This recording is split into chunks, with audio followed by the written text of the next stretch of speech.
It hurts every time you fall, but your worth doesn't change at all. Welcome along to the Guy and Harley podcast. My name is Harley Neville. And I'm Guy Pigden. And those were short lyrics this week. Very short, straight to business this week. It's very important. No dilly-dallying. Who was that? That was the latest single from Enter Shikari, whose merch I'm wearing right now on the show. Who they've got a new album coming out, April 21st, and this is my favourite band, and they've released 2 singles so far. It Hurts and Please Set Me on Fire, and it's looking good so far. I'm pretty happy with both of them. They're pretty good. They're pretty good. Could go, could get worse, but hopefully it doesn't. Well, keep us updated. You know I will, mate. There's going to be new lyrics every week from each song. See how we go. Shout out to Bernie Rao out there. First in on the live stream. First in, last out. He says he's got it up on his 3rd screen and he's ready to rock. Yeah, we're actually a great 3rd screen act. So, most people think of themselves as a 1st screen act, your primary focus. Yeah. But we more think of ourselves as a 3rd screen act. So you just have us on the background quietly while you've got more important things going on that you're attending to. Oh, you'd be completely wasting your time if you just sat here and watched the show. Yeah. Just looked at our ugly mugs. Absolutely. No, I'm kidding. Do keep watching.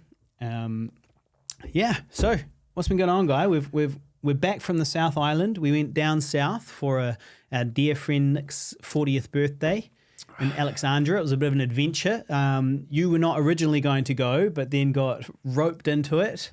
Yeah, so I wasn't going to go because I haven't really had any form of sustainable employment for the last 2 months.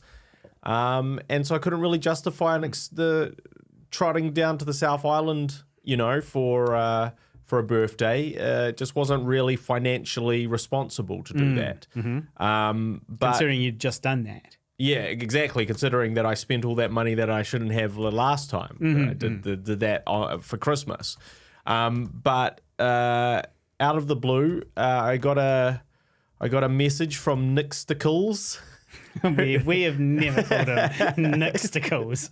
I've never heard anybody call him Nixticles. And he was like, oh, hey, my uncle was scheduled to come down, but he's actually already down. And so these tickets are sort of going free. Would you want to travel down there? And I was like, yeah, if I can manage to get from Queenstown to Alexandria. See, the crazy thing is, he's like, I'm having this big 40th extravaganza. Let's all meet in this rural... the middle of nowhere. In the middle of nowhere, in this rural town where there's no access to easily get to. Let's all meet there from all around. Everyone come from disparate areas of New Zealand to this really difficult place to get to in the middle of nowhere. Well, see you there, guys. It makes sense from a family perspective, though, because it was at the family estate. So that means the family doesn't need to travel anywhere. Well, it was an estate too. It was a beautiful spot, no doubt about that. You got to look up Central Otago. Our international listeners, go and Google Central Otago, New Zealand, and you'll see what we're talking about. A beautiful part of the world. Pristine blue-green lakes, blue skies, snow-capped mountains. And quite hot as well. It was like 30 degrees on that day. A little bit of trivia for you. The highest and lowest recorded temperatures in New Zealand were recorded at the same spot in Alexandria, just out of Alexandria. Yeah, it's the shits in winter. Well, it's really cold, but it's an icy kind of cold. It's not like a windy Wellington kind of cold or a wet, rainy Dunedin kind of cold. No, it's bone-chillingly frosty. Yeah. Every day, black ice. Die if you slip over, kill yourself. Die if you get drunk and fall asleep outside. Yeah. Hypothermia, yep. Nothing compared to, I don't know, America. Does Savannah get cold? I don't know. So anyway, we went down there and I had to masquerade as someone else because to change the tickets, and this is like this whole problem with airlines. One of the problems with airlines is these crazy fees for you go, cool, I want to change the name of the person traveling. And they go, sweet, that'll cost you the price of the ticket plus then some to do that. And you're like, hang on a sec. This is literally you deleting a name and inputting a name right there on the computer as we speak. Oh, it's much more complicated than that, sir, I assure you. And it's like, how can you justify this costing like 250 Australian dollars or something like that? So anyway, it was like, never mind, we won't do that. I'll just go down as this other person. But I was like, I like to have my plans like. Sometimes I'm a throw caution to the breeze, whatever the saying is. Yeah, throw caution to the wind. Yeah, like fly by night. Yeah, like sometimes I'm okay with that. It all depends on the circumstance. But with my traveling, like when we get to the place, we can do that. But the getting to the place, I like to be well laid out with my name on the ticket. So it'd be such a pain in the ass if you got trapped down south. If you fly down there and then they don't let you fly back up. Yeah. And you're like, you have to buy a ticket just at the last minute for $6,000. Well, I think that my saving grace was that it was just carry on. Yeah. So because it was just carry on, I didn't have to kind of check in with anyone. No. I could just check in online. I brought my carry on with me, obviously, and then at the gate I showed the e-ticket. You know, this is so the very thing that like. The airlines have created to make things easier is also their downfall in charging people like me. Well, because they can't enforce their draconian fees. Yeah, because like extra fees. Normally there'd be no way around it. I'd get to the thing and they'd go, "Thank you, sir. Got a license ID?" I mean, I remember only a few years ago that was pretty common. Yeah. When you went up to your ticket. You go up to the counter, they need you to see your ID. And they go, "Can we just see an ID of some sort?" And you go, Yeah. "Yeah, sure thing." Now...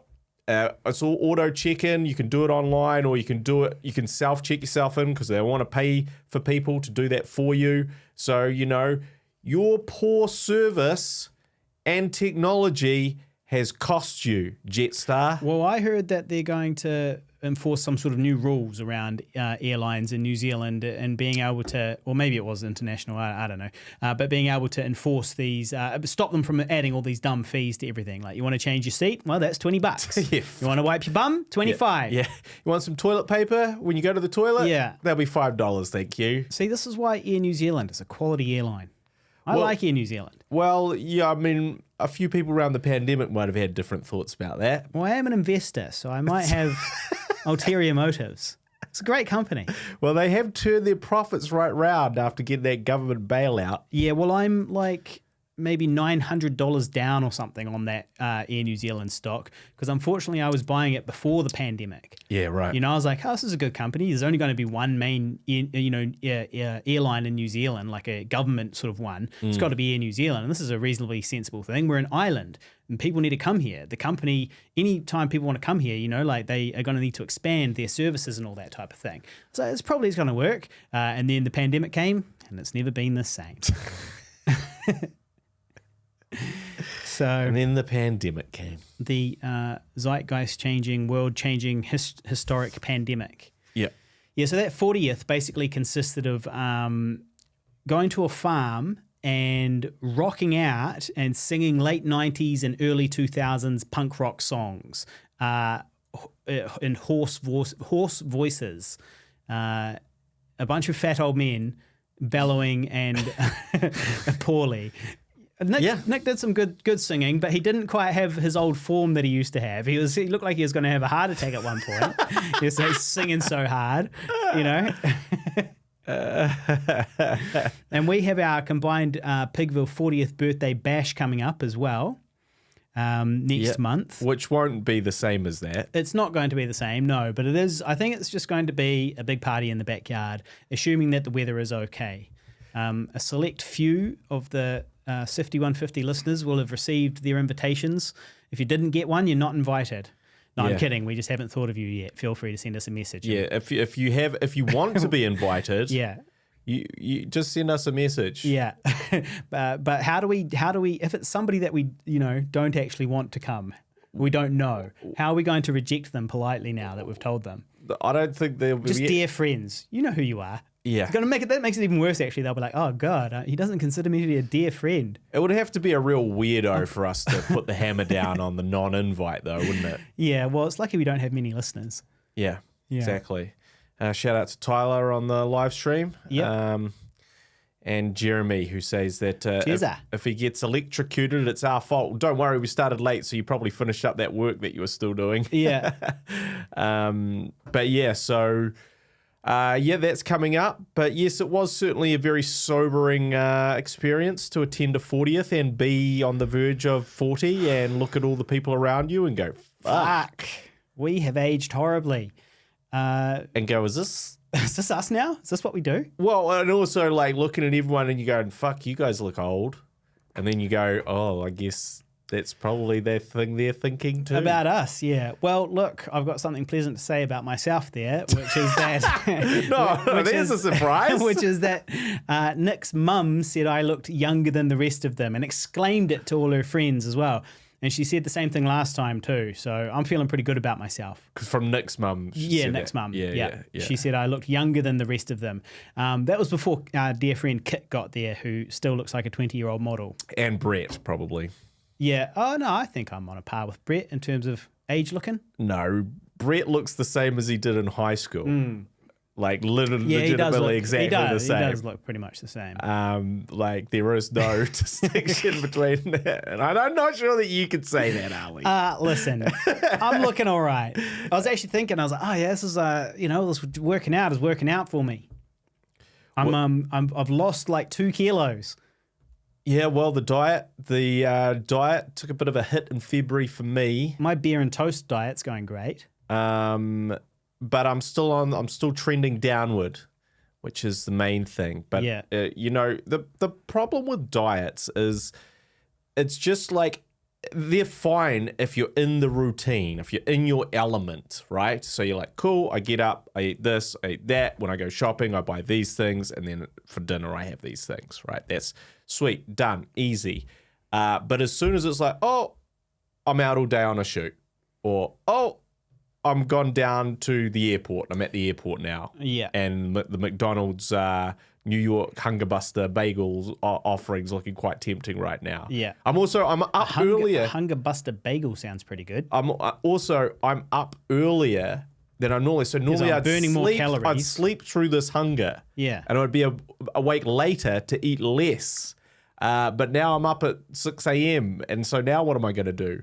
And there's definitely like a lot of that feeling when you just get thrown all out of sorts and you're like, damn, I just can't stay consistent. Like you need the routine, but as soon as the routine gets thrown out, it's all over. Well, it sounds like the answer might be in meal prep, where you've got to prep it and take it with you and be disciplined. But take even it with you in that a little container. You're sitting beside McDonald's with your rice and chicken. Even that throws out your routine though, because you didn't factor in the routine to be doing a bunch of meal prep. Yeah. While you're also trying to pack your suitcase. Yeah, which is only a carry-on. Yeah. Also shout out to Nocturnal. He says he's in the beautiful Waipuna Valley in Waikato right now. Beautiful. New Zealand summer here finally after some storms, after the floods and a cyclone. Well, we didn't talk about the cyclone, I don't think. No, I don't I think we only talked about the flooding. Floods, yeah. But there was also a cyclone that then came through after the floods, which also wreaked far more devastation. Jason P. Diddy Combs was following it closely, and we fortunately here, shout out to Jason, we didn't get. Nothing bad happened, but I was very concerned about the trees next door blowing into our house. Yeah, on the house because it was really windy to the point of being scary, and you could just see those trees go. Yeah, and you're just like, man, if one of them, because this house is like basically made of cardboard at this point. It's made of rotten wood. It's made of rotten, unstable wood. That is rapidly decaying, and has been kind of painted over so you don't notice it too obviously. But it's like, cool. Well, if a tree falls into that, I don't fancy this house's chances.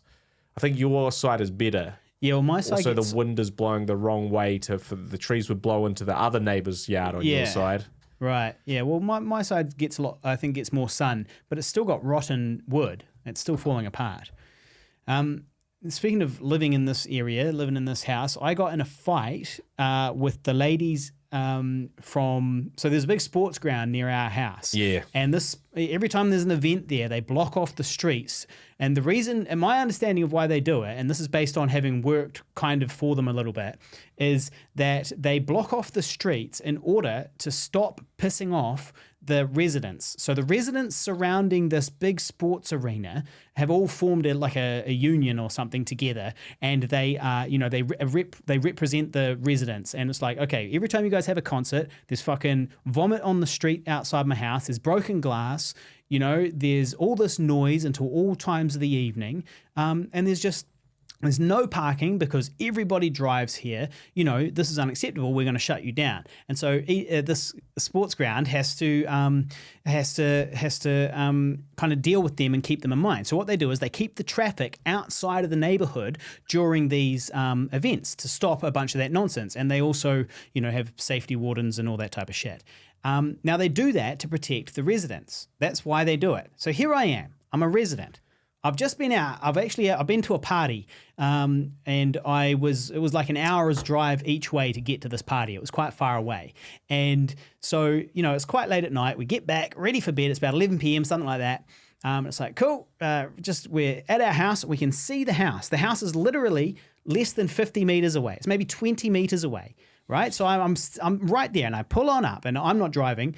She who shall be named is driving, and we pull up, and I'm like, okay, I'm just going to obviously be nice, and like I always am whenever I have to go in there. Hello, hi, I just live right there. Thank you. All right, all the best. They normally let you through, right? So this time we pull up, and these two ladies were there, and they had the batons, and they were like, no, move along. And I was like, oh, hi, I just live right there. And they're like, oh, well, that's good, but you're not coming in this way. And I was like, well, excuse me? What do you mean I'm not coming into my house, And they're like, I was like, I'm a resident, you can't, I'm here, I live here. What do you mean? You can't stop me from going to my own home. Yeah. And she was like, well, we're in lockdown. Not even the residents can come in. Move along. And I was like, no, listen to me, you fucking bitch.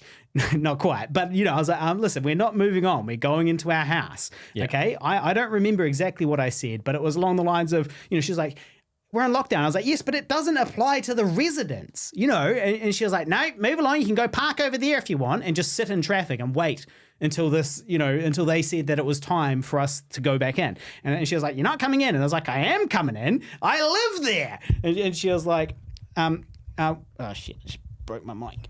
And she was like, I was like, where do you want us to go? Like, where do you want us to actually go? Yeah. Where should we go? Should we just sit in the car? Why? We live right there. Yeah. And I was like, look, who do I need to call to get this sorted? And she was like, AT, which is Auckland Transport. Auckland Transport who? Which person specifically? And I didn't even mean me. I was like, not me, you. Who the fuck do you need to call to get this sorted? Because I'm sitting here with my ass out in traffic a little bit. People can get past, but I'm certainly an obstacle, Yeah. And it's like, that orange vest she was wearing has no authority over me. She can't tell me that I can't go into my goddamn house. And then I looked up and I was starting to get quite angry. I was like, no, look, it doesn't count for the motherfucking residents. And I did start swearing and I did start raising my voice, but so did they. And then I looked over and there was some guy filming. So I was like, what up, TikTok? What up, TikTok? Cash me on the gram. And then he came over and started trying to defend us, this guy. He was like, let them in. This is dumb. But he was drunk and probably just making it worse. Yep. And then at the end, their supervisor, came over. And I was like, hello. I got out of the car and I was like, hello. I live right there. And he was like, well, cool. All right. And then, while one of the ladies goes, oh, yeah, now you're nice and calm. Now that it's not just a couple of ladies, as if her being female was part of why I was so irate. No, you were irate because she was a Karen. She was a Karen can be a man or a woman. Yeah. If you're a Karen, you're just a fucking kind of pedantic, hoity-toity, on your high power horse. hungry. Yep, think you're the fucking man, even if you're a woman. Whatever it is. But a true Karen is really, to me, broadly just describes that. Yeah, that behavior. And so it had nothing to do with her being female. Exactly. I was like, lady has nothing to do with it. And she goes, what does that mean? And I go, well, it means I don't care about your gender. Because I didn't. Like, the reason why I was calm with this man was nothing to do with his penis. It was because, he wasn't trying to stop me from going into my house. And if he had tried to stop me, I probably would have got quite angry again. Yeah. And then so... they conferred, and then he comes over and goes, thank you, the lockdown's finished, you can go in now. Just like obviously just trying to save face. And I was like, thank you, good night. But yeah, there were a few snippets. I do remember saying things like, well, if you just get out the fucking way, I'd be able to go home. I'd stop blocking traffic. You're here to control traffic and you're making the traffic worse. And this is not for residents. Guys, did you read the job description? The whole point is to protect the residents. Let me in. Yeah, so I've had a few, I would say, incidents of a similar nature with events, and have also thrown my toys and got irate and sort of like started shouting, basically. Yeah. Like, but with very much the same thing. It's like, look, you need to train these people to understand what it is you do for residents looking to get to their place. Because it can't be the same as randos.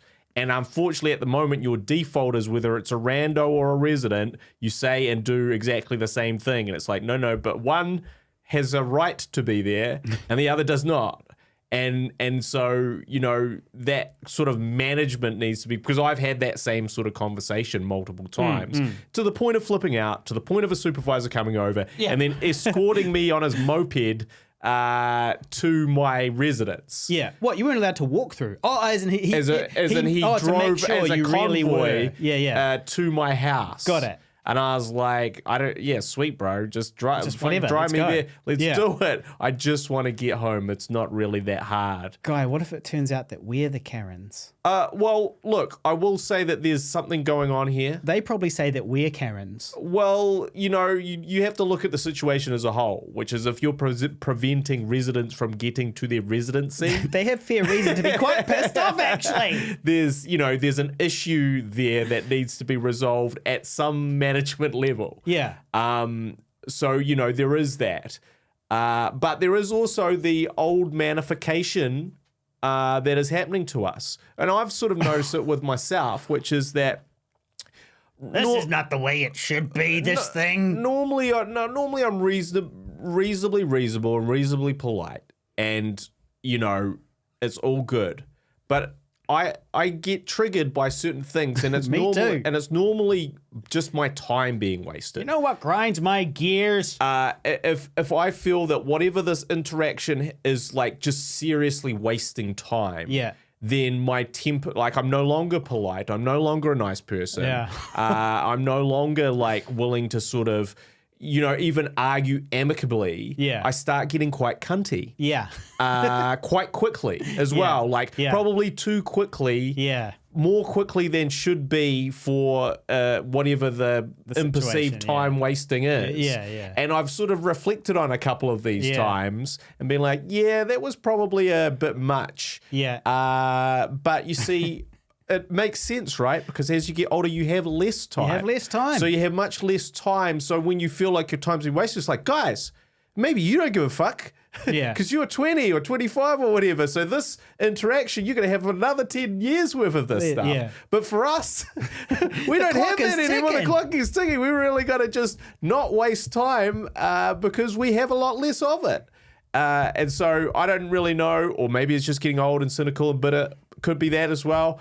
But yeah, I've just noticed that, like, probably at once upon a time, I wouldn't have flipped out. Like, I even imagined in your situation, at a certain point, I would have picked up those cones and just chucked them. Mate. And I would have been like, what? What are you going to do? What are you gonna do? I'm fucking driving. I live here, motherfucker. Yeah, exactly. And if you have an issue, please drive the police around to my place and I'll gladly talk to them about it. Yeah.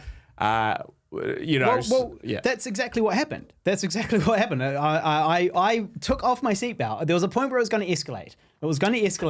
And what happened was I was like, okay, this is it. That's it. I'm moving these fucking cones. Yeah. And so I was like, I undid my seatbelt and I leaned over to she who shall be named. And I said, listen, when I'm going to move these cones, when I do, you drive through, okay? Yeah. But then fortunately I had to say it to her again slowly. And so, and I had a bit of time to think about it. Yeah. And then as a result, I was like, all right, click and put my seatbelt back on. Because I was like, this is an unnecessary escalation, probably, given that we'll just have to sit here and wait, I guess. Yeah. But also, obviously the main way you can trip these people up is you go, okay, I live at X on X. Uh-huh. Which way should I go to get home? Well, I did say that too. I was like, where do you want me to go? All the way around the other side? They're not going to let me in over there either. But, I live right there. Well, in my experience, they all don't have an answer for that because they don't really know the area or what you're asking. And so it just melts their tiny brains. Yeah. Because they're kind of like, well, what should you do? Yeah. You go, yes, where should I go if I can't get through here when I'm trying to get there? And they're kind of like... Well, she told me just to park and wait. Yeah. Just to park and wait. And that's pure insanity. Pure insanity. You can't, sitting there you can't in park sight of my house. You can't park and wait to get access to your house. No. Just because there's an event nearby your house. Oh, man, I was almost reaching for the gat at the end there.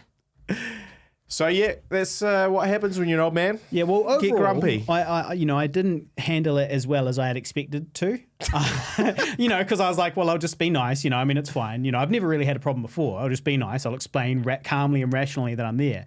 But then, I said. I in terms of my people skills and diplomacy, I didn't really, achieve on that evening. And I immediately kind of lost control of the conversation. It almost went from 0 to 100, really quickly. But it was because they were just so dismissive. Much like a Karen would. Yeah. 0 to 100. Blew up the fucking handle. Well, it was because, though, they were just so dismissive. Like, no, not even listening. Don't care. No, move along. Yeah. As if they had any fucking power to tell me to move along. Yeah. That orange vest has nothing over me. He started again. Triggered him. You've triggered me. I'm reliving the trauma now. The trauma of being told to park some distance away from your residence. For a few minutes. No, and the other thing too, though, is there's an added thing, which was that, so we'd just come back from this party, and the shortest way to our house was the most direct way, and the map was telling us to go around because of this event, so we were being diverted around. So we ended up going all the way around, like kilometers out of the way, to this big old detour, and then joining traffic down this main road, down Dominion Road, and crawling along all the way. Then we finally get to the street. You can see the house, and they're like, no. Yeah. It was like, okay, that's it. I'm going to shit my pants and throw it at you. Yeah. That's it. So, yeah. That's that. That's cool. That's cool. And that's all you've done for the last since the last podcast and that argument. Mm-hmm. Well, I did see 2 movies recently. Mm-hmm. So one I saw, and I don't know, you may have heard of this one, Cocaine Bear. I've heard about it, but I haven't watched it. Well, I'll give you my review right now. Cocaine Bear is the snakes on a plane for this generation. I see. Because you go... That's what it looks like. You go, Cocaine Bear, it's genius. Snakes on a plane. Ha ha, what a title. Mm-hmm. And of course, all it is a title. Yeah. There's no movie to back that up because, it's one of these ideas where, when you have a movie idea and you go, what if a bear was on cocaine? Mm. And they go, yeah. That's a brilliant high concept. Let's do that. It discovers some cartel cocaine. And you go, okay, cool. Where does that go from there? And you go, well, no further than that. And that's normally where you should go. Oh, well, it's probably not that a movie's worth of an idea here then if we can't really extract a lot of sort of substance from that.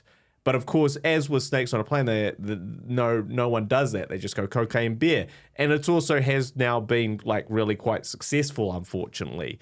And I've actually seen a lot of people on Twitter tweet about how much they enjoyed it. People that I would normally respect their opinion of. But I watched it and I was kind of like, no, this is the same thing. Like, and yes, it's better than Snakes on a Plane, but they're still trying to essentially put lipstick on a pig, so to speak. They're trying to dress up this concept and go, okay, here's your character development here. Hey, all these people have like little things going on. But it's weird because like the biggest part of you is like, cool, man, we just want to see the cocaine bear fucking people up. That's all we care about.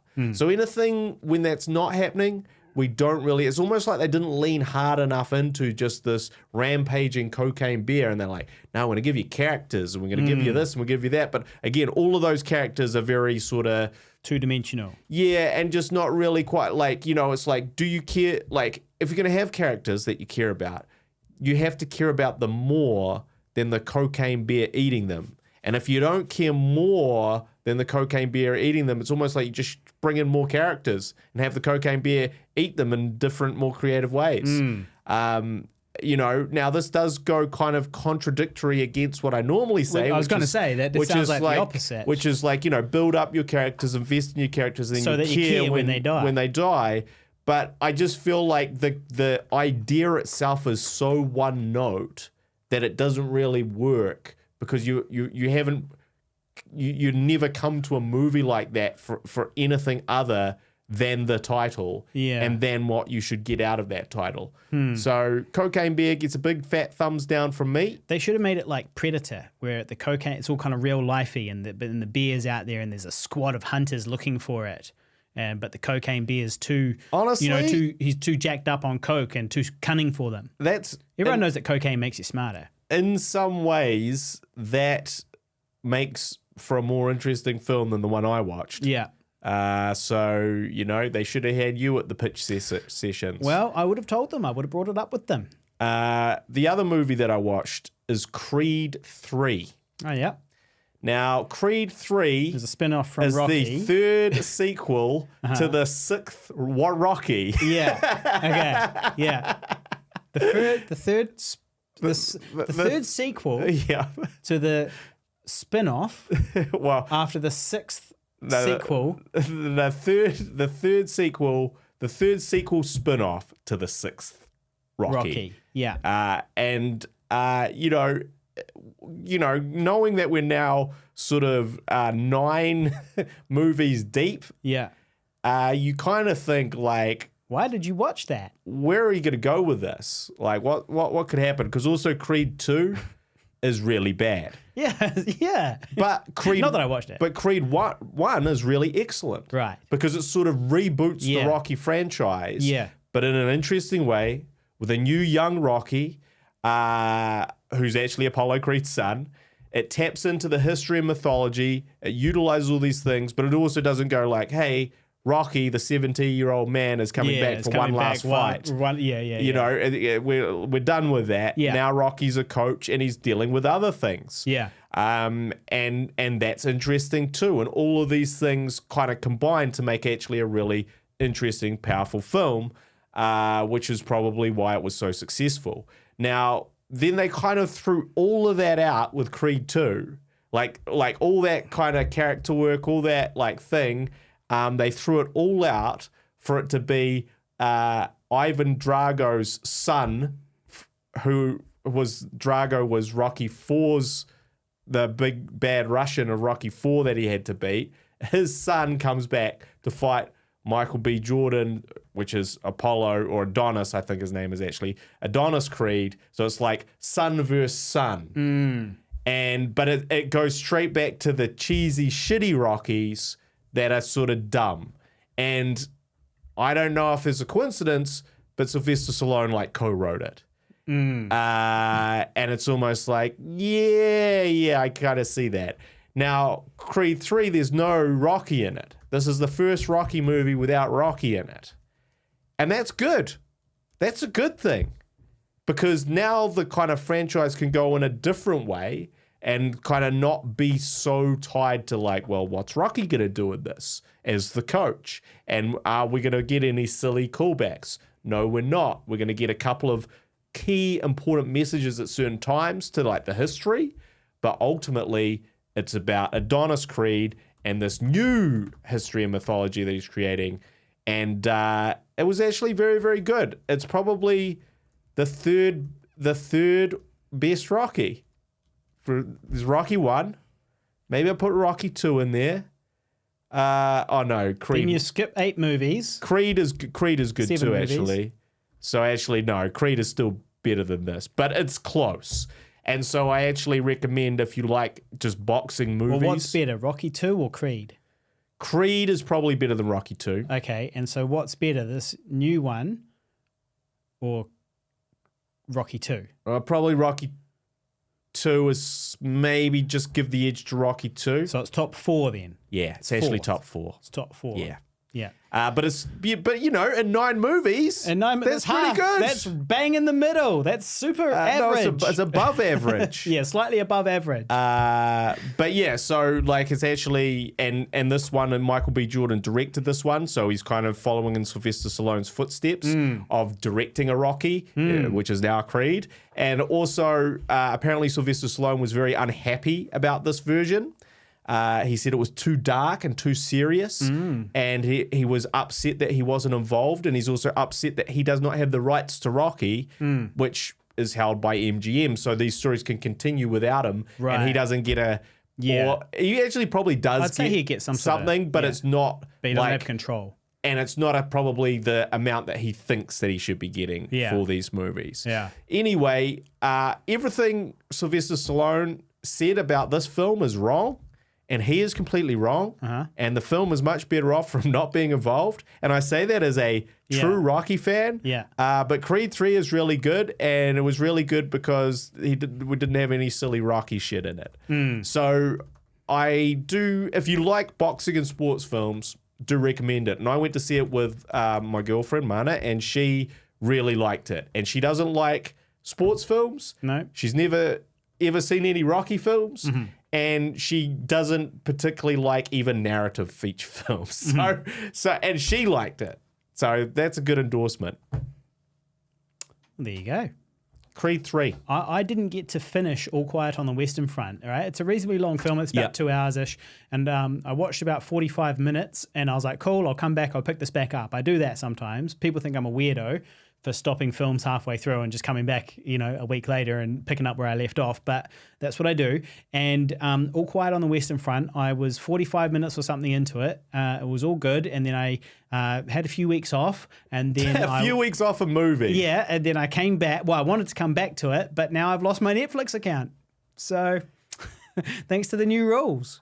So it's gone. I've had Netflix for like 3 years. Free. Shout out to 5150 listener. I won't say his last name, but Bevan, shout out. So, I got that all that time, and then now it's gone. And I'll be damned if I'm going to start paying for something that I enjoyed for free. That's not how this homie rolls. But I'm also too lazy to pirate things. So what this means is I'm just not going to watch things. Way to go, Netflix. Even more that you don't watch them now. Yeah, exactly. Which is not a lot. Well, that's the thing is that's why I can't really justify paying for it because I'm like, well, I don't use it that much. I do a lot of YouTube watching.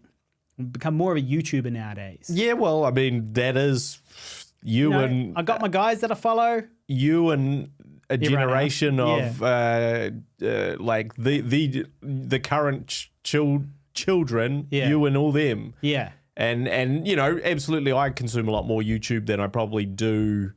Than I probably do like regular content. Have you watched The Last of Us yet? No, because it's on the wrong platform. It's not Neon. No, I only get Neon when Game of Thrones is on. When there's Game of Thrones or something related, I'll sign up for Neon for a few months, and that's it.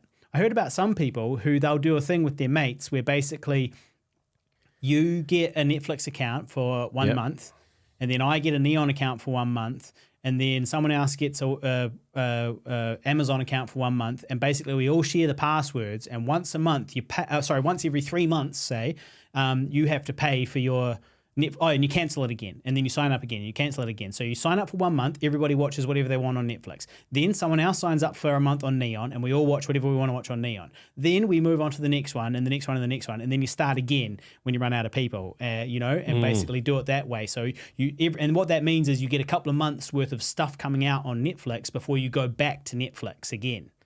You see? Yeah, interesting. So that was actually a dear friend of ours, Rogan, said that he's part of one of these syndicates. Jesus Christ. These criminal syndicates. Of course he is. Don't say his first name. We'll incriminate him.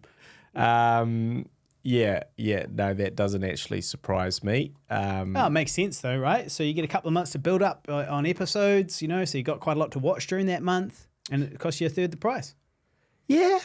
I mean, look, this whole new Netflix thing is like a big thing. But I mean, look, it makes total sense from their perspective. To not let us do that. To not let us steal their content. Yeah. Like, I know it's kind of I'm a pirate, weird, aren't I? Well, it's a weird millennial sense of entitlement, guys. I'm sorry. Yeah. Not millennial. What's the one?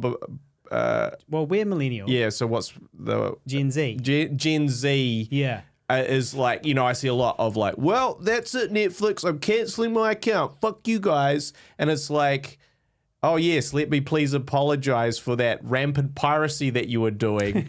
Now that you're no longer doing that, you're not willing to pay. Like, it's kind of a weird thing because, like, don't get me wrong. I don't think it's generational though. I think it's just anybody. Well, me too.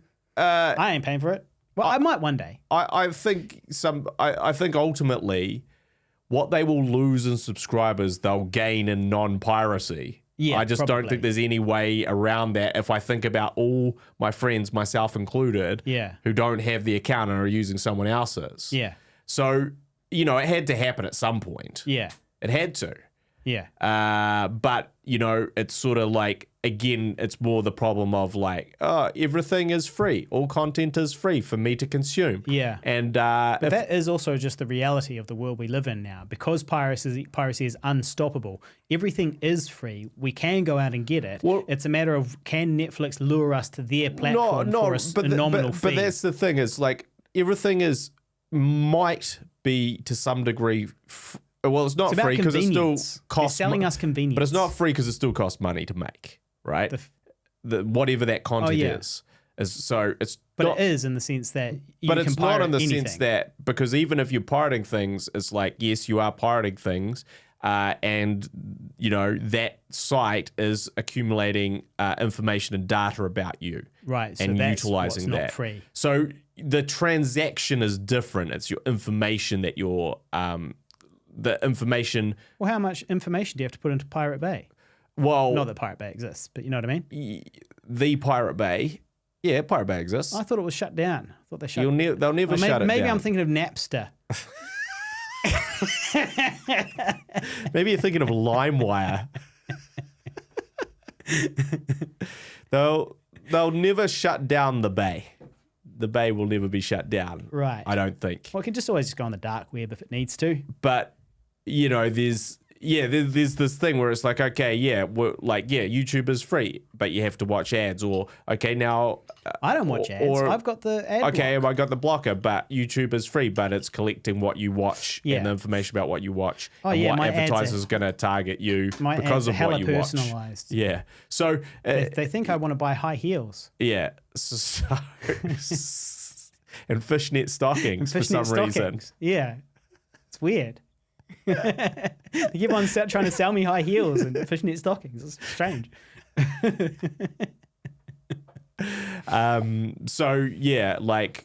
But I just think that we're all gonna have to pony up some cash if we want to keep our Netflixes. Yeah. Although since they've done that, well, I can tell you what to do though, because I saw that they do offer you, for people who have a kid away at college, for example. Yeah. They offer a family Netflix thing where you can pay an extra $7.99 a month to add an IP that's not in your house. Yeah. And you can do that now. So I was thinking of, perhaps politely asking our friend, if I could perhaps just pay that nominal fee per month and get back, here I am, your son at college.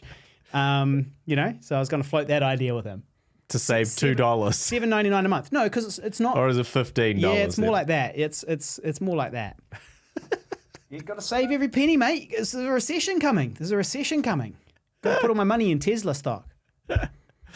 The update of the Musk files. Yeah, so Elon Musk defending Dilbert creator, known racist Dilbert creator.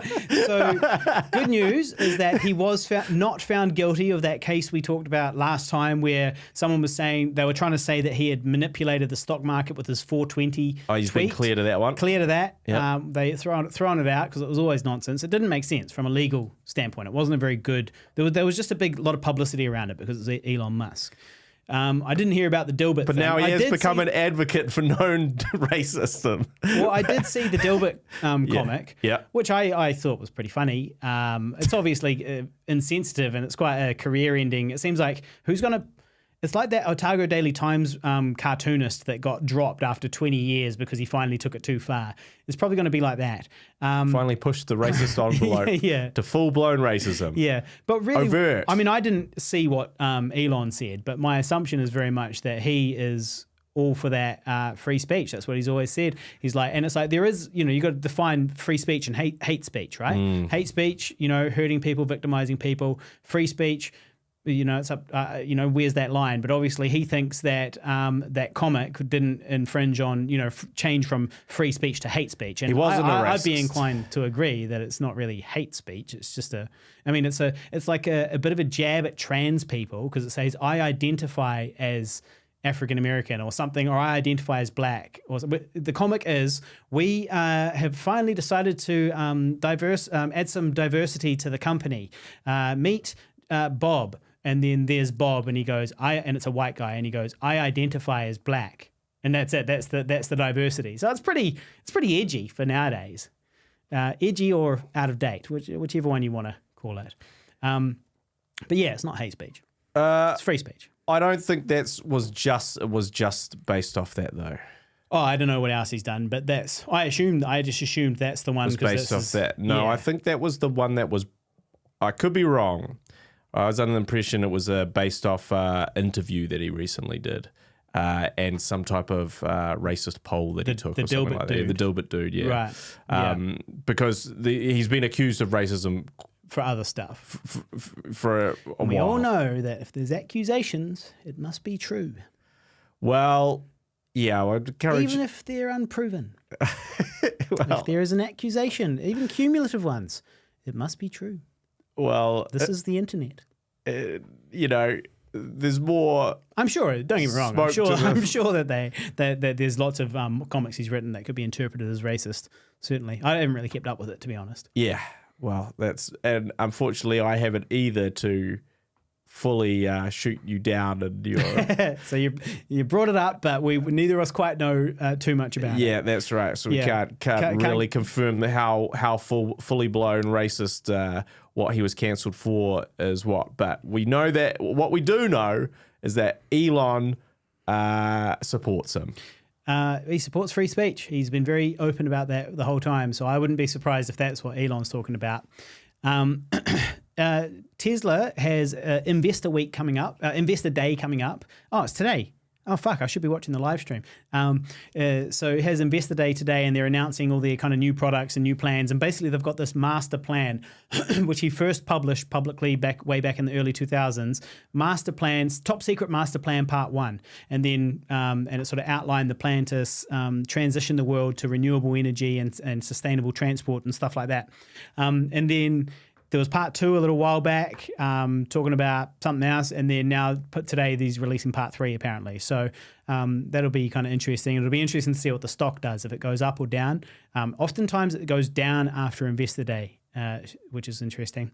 But yeah, so we'll see what happens there. They had to recall the newspapers, the mainstream media said they had to recall 320,000 vehicles. It was a big headline. Tesla recalls 320,000 vehicles because in the automotive industry, sometimes it's really common that car companies have to recall vehicles when they realize there's something they've fucked up and fix it and then send it back. It happens all the time. And usually it's like a horrible pain in the ass for whoever owns the car, right? Because you got to take your car in. You don't have a car. You probably give you a replacement. I don't know. They take your car back. You take it to the mechanics or whatever, and they have to fix something on behalf of the company. Who knows? Whatever. Well, this one was an over-the-air update. That's all it was. So when they say recall, it wasn't a recall at all. It was an over-the-air update, just like when you update your iPhone. So by that logic, Apple have had to recall my desktop and my iPhone and all the rest of it multiple times over the last however many decades. So, yeah. Yeah, well, well, I look forward to the day that I walk outside and I see a brand new Tesla parked in the opposite driveway. Oh, me too, mate. Although, to be honest, I'm not in any mad rush to upgrade to actually buying one. Not because I don't think they're cool cars, but because it just seems like, if I was going to buy one, it's a lot of money for a start. And then also I just like the idea of being able to charge it at home, which I think you'd need to own the property if you want to install a power fucking thing, right, on your property. I don't think you can, maybe I'm wrong. Maybe you can just run a cable. Just the standard old cable, but I don't think so. You have to buy a special cable, I guess. But anyway, I don't know if you can just charge it from home very easily without installing something. So I assume for renters, if you don't have a driveway or if you are a renter, presumably the only way to charge your EV is to go to one of the charging stations and not do it at home. Is my guess, but I haven't looked into it. So that sounds like a pain in the ass. So I'll wait until the infrastructure is more set up. I'll stick with my hybrid. Yeah, well, speaking, well, no, we're not. What have we got here? Well, I got a Trade Me response if you want me to talk about that.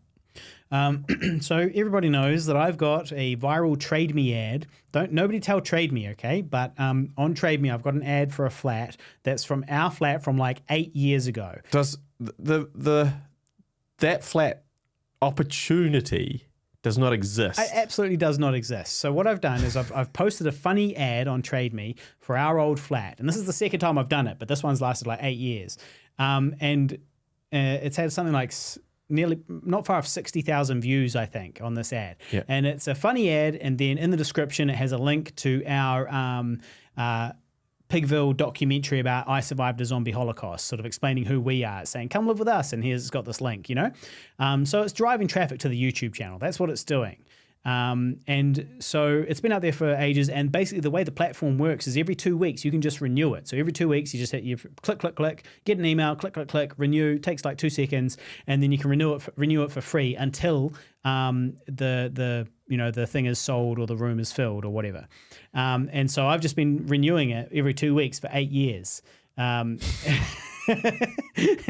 so, of course, I took my phone number off it and I took my email off it, but I do still get notifications from Trade Me from people whose time I'm wasting. Yeah. And this person said, hello. My hobbies include pissing with the door closed, a reference to my ad, and putting empty milk bottles in the recycling rather than back in the fridge. Need I say more? Also, we're a couple with a medium-sized dog. That cool? Is this a legit ad? I feel like it's been up for a while. Is this a way of making friends? I have so many questions. Anywho's if. Look forward to hearing from you, or not. Laters. Cheers, cunt. That's it. So, cheers, cunt. This is probably how I should have ended that. And then a name. So, shout out to that person. Always good to hear from people on Trade Me. Yeah. Interest in the ad. Well, I do keep an eye on it because I tend to notice because I've been running this for 8 years now, I tend to notice the vicissitudes of the Auckland rental market. So I notice that at certain times it's really busy and then other times I don't hear anything for ages. And then another time it's really busy, from all these people whose time I'm wasting emailing me. And then it's really quiet again. So,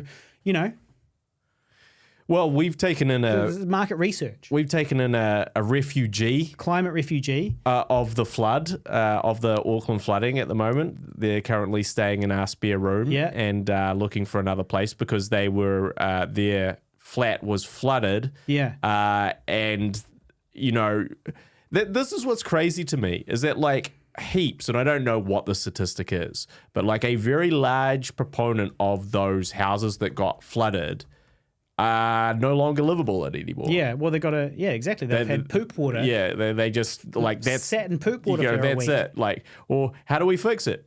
You build a new house there. You tear it down. You build a new house there. Sorry, that's the only thing you can do. It made me glad that I didn't buy one of those properties. You know, like, imagine if you'd just bought a property, you're like, oh, cool, I've got my first house. This is amazing, you know, and then life's good. And then there's a big flood. Life's expensive, and then a big flood. And it's just out of the blue, completely unexpected, obviously. You're completely unprepared. It just ruins all your shit, fucks all your gear. And then it's like, cool, well, insurance will give you this pittance, you know, which covers X amount. But, you know, basically a lot of it you've got to, you know, sort out yourself. And then all the admin and all the work associated with replacing everything and applying for the, you know, the insurance and doing all the stuff. God, what a nightmare. So it's crazy. I do feel for all those. It's horrible. But it's also, it's so like, you know, like it's not normally that, like, unless it's like a waterfront property, right? You don't go, well, what's the chances of it flooding here? Yeah. When it's just some random street, like in an inner city area. Yeah, you don't necessarily think about it. You don't go, maybe you would if you were buying, if you thought about it. Well, you would now. Yeah, you would now, exactly. I thought that. I was like, well, I'll keep that in mind, actually. But so we've taken on a refugee. Yeah, and you got our first climate refugee on the show. Yeah. Well, actually, there's a second climate refugee because shout out to Alicia, who is a family friend. I said I'd give her a shout out on the show. She has she came up to Auckland for a concert up here recently, the same one that got me trapped out of my house. Yeah. And you know, my mum called me and said, oh, you know, can Alicia come and stay for 3 nights? And I was like, yep, sure, sounds good. Let's do it. Great.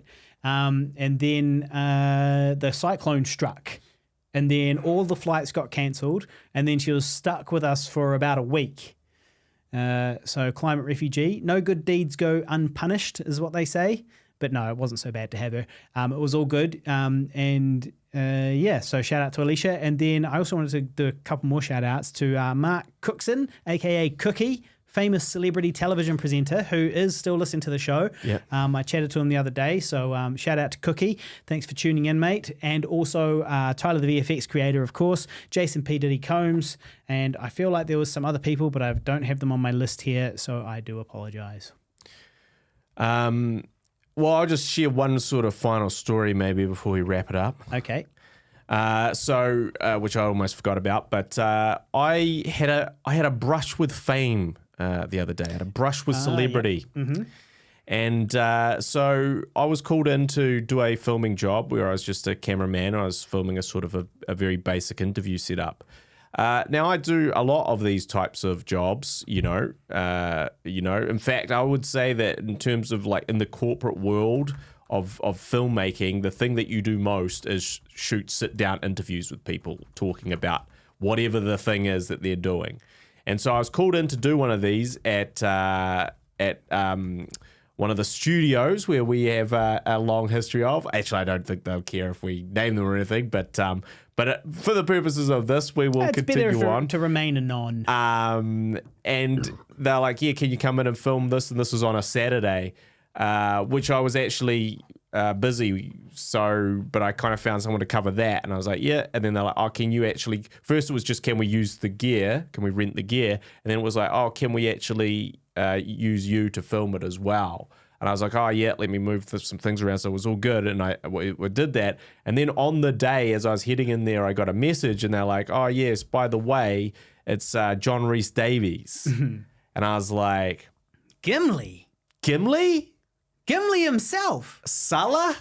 From Indiana Jones is maybe what you might have, but you know, he's just in every, like, he's been in a million things, but those are probably his two most like recognizable, they're two of the biggest franchises in the world. Well, let's not forget Sliders. That Sliders, which I don't remember, but Sliders was he was in Sliders. That was the first time I had seen him, and when I saw him as Gimli, I was like, that's old mate from Sliders, but I can't remember the character name. Right.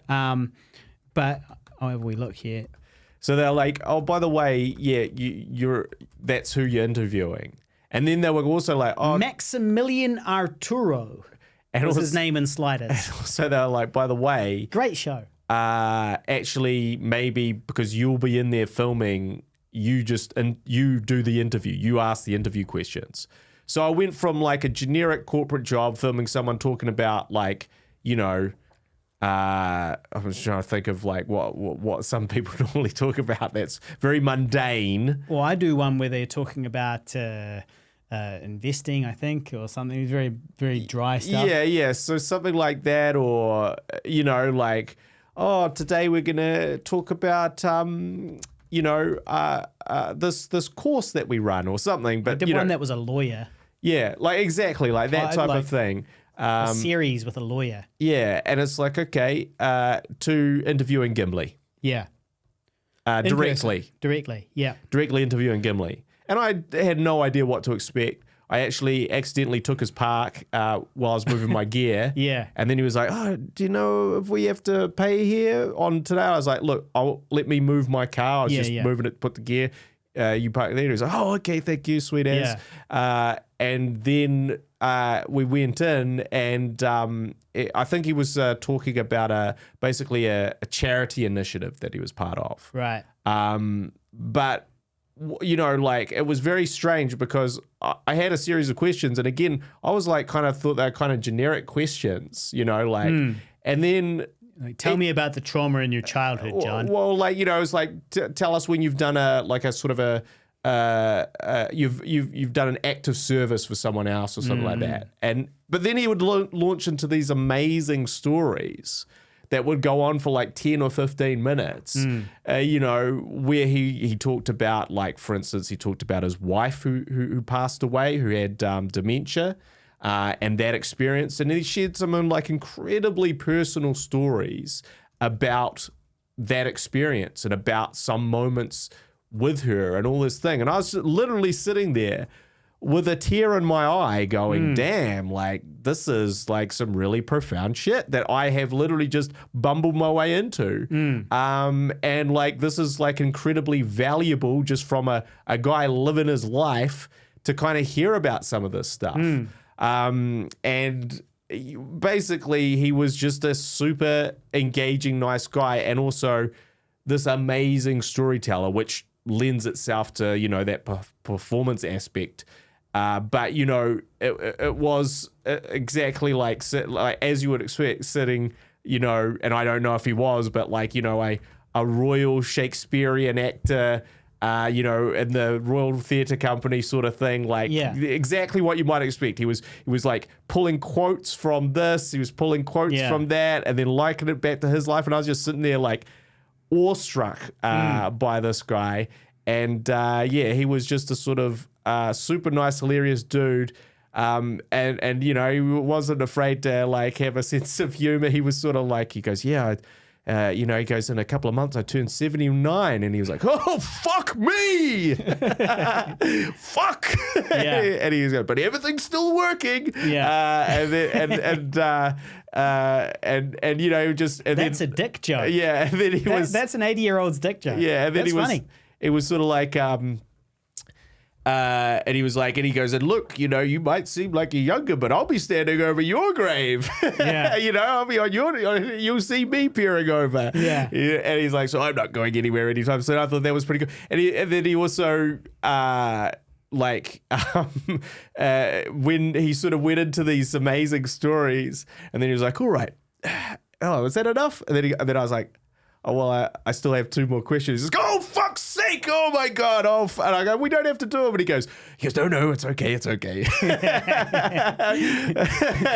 How genuine do you think he was? Oh, no, he was just kind of having a laugh. He was just taking the piss. Yeah. And then he also sort of, when we were out of the booth, went on to like tell some sort of amazing stories about when he had his own near-death experience where he's in this plane crash in like 1984 or something in Sri Lanka, and how he sort of almost died but didn't, and what he sort of took away from that, and it was all just very fascinating. So I would say that's like, I've met a few different celebrities in my time, but this was the first. It was just you see some people and you go, oh, that's why you are who you are.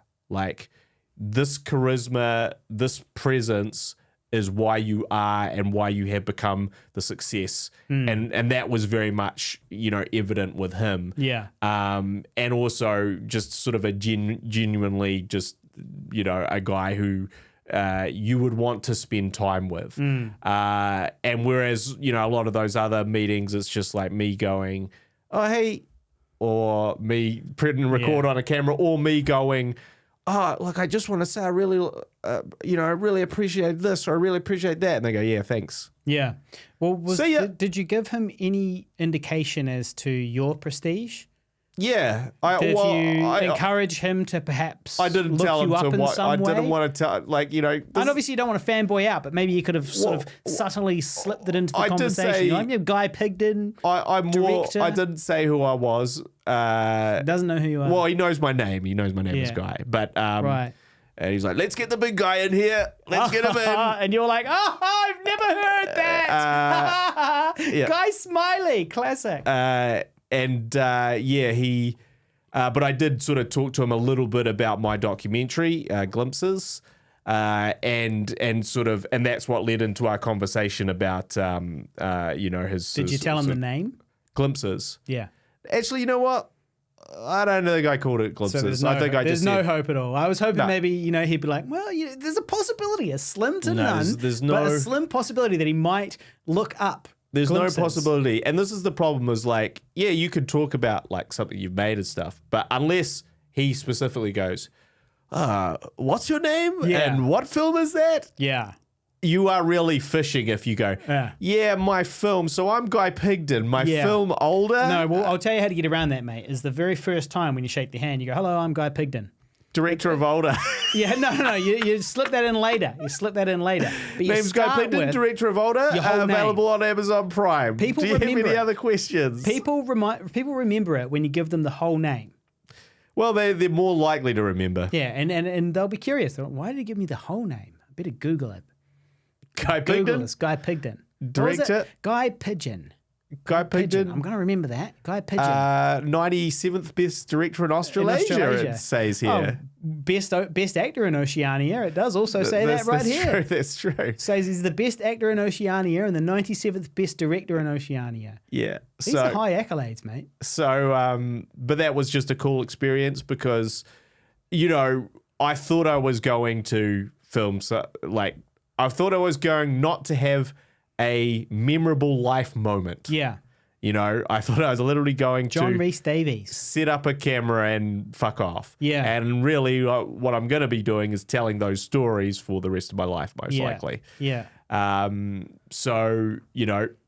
shit. Bloody good shit. Well, do you know where people can watch that interview? Is that going to be something that people are going to be able to see eventually, or not really? No, I don't. Or you just don't know, or it's don't know. for something. Yeah. I don't know where it's going to be made available, or in what format. Right. Yeah. All right. Well, look, we've just got a bunch of new viewers on the live stream, but fuck them. It's go time. Got to go home time. Go out the door time. And so I did just want to also mention that I went to Dunedin, famous for being cold, and got sunburnt for the first time this year. I got sunburnt for the first time this year in sunny Dunedin, of all places. Haven't been burnt in Auckland at all, got burnt in Dunedin. So climate change is real, and it's turning Dunedin, New Zealand, into a tropical paradise. Well, actually, that's what they've said. Yeah, so that's why it's... Scientifically speaking, in 20... You want to be by the poles. In 20 to the South Pole, in 20 keep you to, cool. 20 to 30 years, they suggested that Auckland will be more like Dunedin is now, and Dunedin will be more like Auckland. Whoa. And those central places will be fucked. Yeah. Why would Auckland be... you mean like Auckland would just get colder? Like the weather will be much more inclement consistently all the time. I'm imagining it getting warmer and being more like a tropical area with this heavy rain and the cyclones being like a regular occurrence. Lots of rain, basically. Yeah. Probably not cold, not cold. Yeah. So that's what I thought you meant when you said like Dunedin. But like, I guess what I mean is like Dunedin in terms of it being consistently bad weather all the time. It's beautiful when I was there. And so if you were going to think about 30 years time finding out, you might not want to buy it at Auckland. No, aim for Dunedin. Cool. All right. Well, it's been all quiet on the comment front. Comments are dead. Comments are dead. Nobody People gives a checked shit. out. Well, they're all here. They're all watching. It's too early. They're just lurking. They're just lurking. You have 1 second Yeah, to ask a comment, or we're out of here. Yeah. Hit us with your best shot. We've been working on. I don't know if we mentioned this, that we applied for the New Zealand Film Commission Catalyst funding, and we did 2 separate applications. I was the producer on both of them, but 2 separate directors, but it'll all be very collaborative either way. And it's $100,000 per film for the New Zealand Film Commission Catalyst funding. Technically it's 90,000. It's 90,000. Then there's 10,000 extra that a grant that you can use for other stuff. Yeah. But it's 90,000 for the film and then 10 grand extra. So call it 100 grand. And it's we applied for those. We got rejected for both of them, and then we had some very good, very constructive feedback sessions with the Film Commission. Chatted to them, found out what they thought we should improve. Got some pretty good feedback on both projects, and then fixed or made those changes and resubmitted them. So now we wait. We wait to hear if we're going to get one or both of those, which would be obviously very exciting. Yeah, well, what's worse than one rejection? Being rejected for the same thing again. Yeah. Well, no, you have to assume that you're going to get rejected in order to save your mental health. But you got to keep the spark of hope alive as well, lest you become a husk, a dry, defeated husk. Well, I just want, it's like, I think because we had to adjust our budget to pay us less. Yeah, that was one of the pieces of feedback. They were like, guys, you can't have $50,000 for yourself. You're not. The budget's only $90,000. You cannot give yourself 25 grand each. And I said to them, listen, man, I went to Polytech 15 years ago for this. This has been a very long-term plan of mine. I deserve $25,000. Yeah, it's just interesting because it's like, okay, well, we've now adjusted that costing to accommodate the applications we've written about this. Yeah. That covers the hours that we put in on the applications. What would normally We're doing be the film for free. Yeah. The film has been done for free from our perspective because in terms of man hours, we've already spent our fees on these fucking applications. Yeah. So, yeah. they're, yes, like I said, harder to obviously harder because we got rejected so I said that it was harder to get, there was more work involved in this application than getting my teaching degree. Yeah. And that's very true because I got my teaching degree, whereas we got rejected. We did not pass the application phase of at least originally. So, figured, but, that could come around.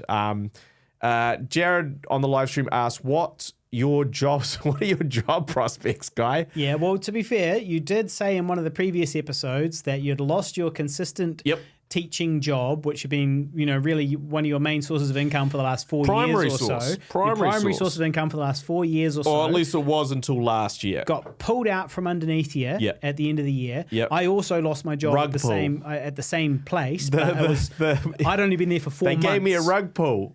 It's just like in cryptocurrency, except it's my job. Yeah. Gone. Yeah, gone. So anyway, the short answer is, it's a little bit complicated. I do have a few now, in fact, sort of consistent podcasts that I'm running here from the studio, which gives me a sort of modest amount of income. And I have had a few sort of, slightly bigger jobs come through, but certainly, still kind of chipping away at my savings because that's not quite enough to sort of cover my, cover everything sort of comfortably. But things have sort of picked up as in, so I would say that, based off my work now, I have 40 to 50% of my income now based on these sort of new jobs that are now, these new consistent podcasting jobs have come through. 40 to 50% of a low income. But I am waiting on.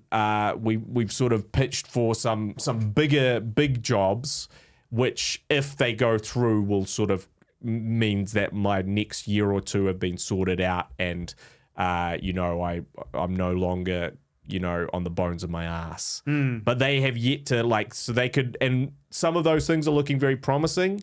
Like as in, there's like all signs are pointing to hey, it's good. Some of them are yeah, absolutely no idea. They might say yes, they might say no. But yeah, I'm looking at a particular one which is around developing a course, which would sort of cover me for the next year or two in terms of having at least enough to pay my rent and stuff and get by, and then all these extra jobs will then become my sort of spending money, or at least regular income, as in I'll be getting closer to where I was when I had MIT. But I guess so far, Jared, I would say it's while those little pockets have been great to sort of keep me going a little bit, it has also been, and we do have a couple of bigger contracted jobs coming up. Next month. Oh no, it's March now. So actually, I think we start this month, one of those. But as I'm sure he can empathize with, the problem is if you start doing a job now, and then it's cool, I'll get paid for that job in 2 months' time. When we've that's where the runway comes into it. When we finalize that, we've finalized all that. That's where the runway comes in. Yeah, well, and I've got that, but I don't like spending my runway. No. Do not spend on my runway. I bet a lot of the listeners didn't know that we both worked at the Massachusetts Institute of Technology, MIT. Yeah. Well, they were good. I would have had a much bigger runway if they'd told me that job was. But I actually know quite a lot of people since then. I've spoken to a lot of people who they've rug pulled. Well, there was somebody else that I bumped into the other day, an established professional who was also teaching in media, doing media type stuff in that same place. And he also no longer has a job. The whole department's gone, basically. Tyler, the VFX creator on the live stream asks, are we going to do a Kickstarter for any film projects? I Survived the Zombie Holocaust 2, for example. There's currently no plan to. Would have to write the that. The script needs to be written. But I will say that, a Kickstarter would be a good idea for. I think that I speculate that our next project, our next feature will be The Long Track, which is one of these ones that we're developing for Catalyst. And I do think that could be a viable thing to do for that. And I do think there is also merit in the idea of maybe not waiting to try and get full feature funding for that, but more trying to add to the short film that we do have funding for by shooting an extra 60 minutes of footage, basically. And I think there's a lot of interesting ways we could look at that, and that's when we might think about doing that. I think it's a pretty sensible idea given our history of and how much footage we always end up with and how long a lot of the projects end up being and what we actually do manage to shoot. I think imagine if we actually set out to do that. Holy crap. Well, that's the thing. And it's just to me, it's kind of crazy because it's okay, yeah, it's weird. $90,000 gets you nothing, right? If you make it and pay everyone what they're, deserve. Expect. But $90,000 gets you a good low budget feature film if you don't do that. Yeah. And so we kind of do it by doing it because of the means that we might get that funding means that we're actually, sort of not obviously having to think of another way to do that. And it's just interesting because it's man, if you just told me look, you're just going to have to really battle and make that for $90K, I'd be please, let's do that. Yeah. Short films are cool and making a short film comfortably is very nice. Don't get me wrong. But features is where it's at. And features is also what, the problem with a short film is congratulations, kid. You made a short film. You know, my fucking dog made a short film last week. Have you heard of these new things? iPhones? Yeah. Everybody can make short films now. Yeah. But whereas if you made a feature film, it's like, cool, like there are many platforms that are looking for feature films, you know, and yes, there are some that are looking for shorts, and you know, but again, it's just not the same. We're talking about two different things. Plus, we're the filmmakers Well, it's already exactly. There's no point going back to shorts for too long. Yeah, if exactly. we're already making 3 features. Yeah, you know. yeah, exactly. 4 if you count the doco as well. Yeah, it's like 4 features. We fought those short film wars when we showed up to that Wellington Film Festival with a fake documentary short. Yeah. When we got our mockumentary, the Wellington City Rubbish screened Police. in the factual documentary section, and the section. crowd tore us a new arsehole. Oh yeah, they were very unhappy. They were vicious. Why did you make that? But why? But why? We thought it'd be funny. Well, it's not. Yeah, we thought it would be funny. Well, it wasn't. So you know, we and they were like, "Why is this in the documentary section?" And I was like, "Well, it's because it was 23 minutes, and the cutoff for short films was 20 minutes. So we just submitted it to documentary because it's a mockumentary, and we thought it would be funny. And it somehow got in. Which, to be fair, it really shouldn't have gotten in. The vetting that was a process. failure on the behalf of huge problem in the vetting process because it's 23 minutes of poorly acted dick jokes. Yeah, it's pretty funny, but in a crass, you know, and the silence was deafening. We just shrank lower and lower into our seats as it happened, and then Guy had to get up and stand in front of them. We kept waiting for the waves of laughter to come, and it's like, oh, that one didn't get him, but the next one will get him. That didn't get him. Okay, but the next one, they won't be able to help themselves with that one. Well, trust me, they could help themselves. Yeah, they did not laugh at that granny getting beaten up. They didn't laugh at anything. Some of the jokes nowadays you'd say were a little un-PC. But I guess even back then, some of them were a little un-PC. Even 20 years ago.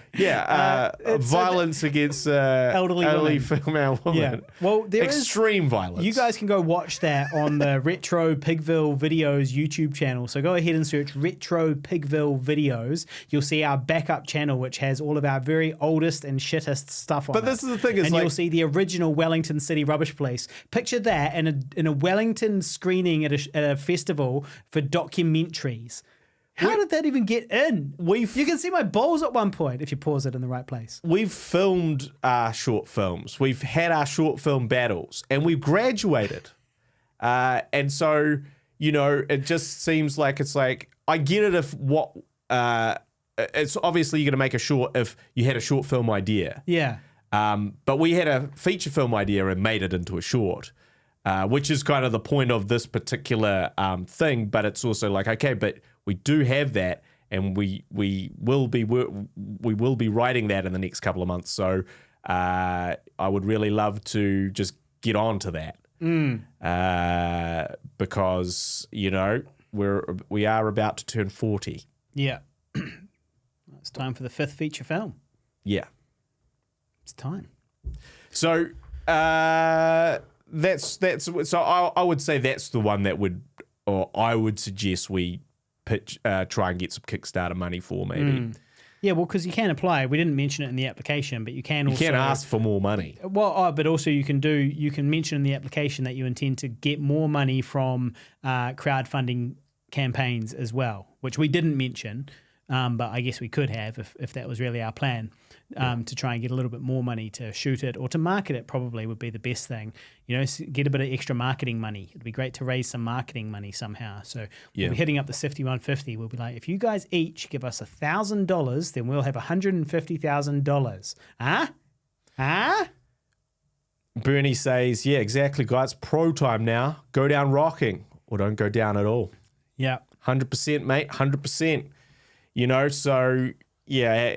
Actually, I don't want to say anything further incriminating on the podcast about this, but that features it on our mind. Yeah, absolutely. Ambition, feature filmmaking. That is the whole point as well of a lot of these funding applications, is to develop feature filmmakers. And in particular, this one is about developing the director. So, you know, we'll see how we go. But ultimately, I'm sure it'll all work out just fine. it'll all work out somehow. Hey, if you're out there listening, go check out Killer Sofa If you haven't seen that yet, go find it on your favorite streaming platform. I'm not sure which ones. Killer Sofa. Bernie Rao is the creator of that, and I've got a wee role in it. So shout out to Bernie. Great film. I just noticed his profile picture is Killer Sofa. So go check him out. On checking out Bernie and fifth feature films while we're 40, it's probably time to wrap up this show. Oh, yeah. This episode of the Guy and Harley podcast. Absolutely. So it has been fun. Please do use all the links in the description. Please hit like on your way out the door. Please subscribe if you haven't already, because I really would love to get this channel monetized. Look, I know there's only 8 of you viewers out there at the moment, but if you all just hit play on the playlist. 40 tabs. 40 tabs open. Or if there's a playlist with 258 videos in it, just hit play on that and go to work. Go to the gym. Open 40 Watch tabs. them all. Open 40 tabs in Chrome. Hit play on a bunch of different things. I'm pretty sure that if YouTube saw us say that or heard us say that, they would actually ban us, because you're not allowed to do that. You're not allowed to be like, listen, we encourage all of our viewers to break the terms and conditions. So you know. Well, they say actually do it. They say watch hours. Don't really do it. They never say that those watch hours can't be simultaneously watched. Well, it does make me wonder though. Can they tell? Surely they can tell. It's all from the same browser, the same IP address, and they're all on mute. There's 40 tabs here playing the same video, all on mute from the same place. Surely they're like, that's one view. Yeah, I mean, it's interesting to see how they measure that. Because I wonder about. Because we're certainly not probably the first people to try that. No, absolutely not. No. 40 tabs open. One person could do it if they had a bunch of computers. Yeah. You had a bunch of computers, you could do it from a whole bunch of different computers. Yeah. 40 tabs open on 5 different computers and just see if it works. Might work. I reckon the 5150 are brave enough and just crazy enough to try it. 40 tabs, guys. Just keep us posted. Have a go. See how it goes. I will let you know if we notice a spike in the view time and we can monetize the channel, because that's what we're waiting on, is the view time. We need to get the view time up. The subscribers is not a problem. I know ways to get the subscribers. All right. So on that note, we will see you in the next episode of the Guy and Harley podcast. See you later.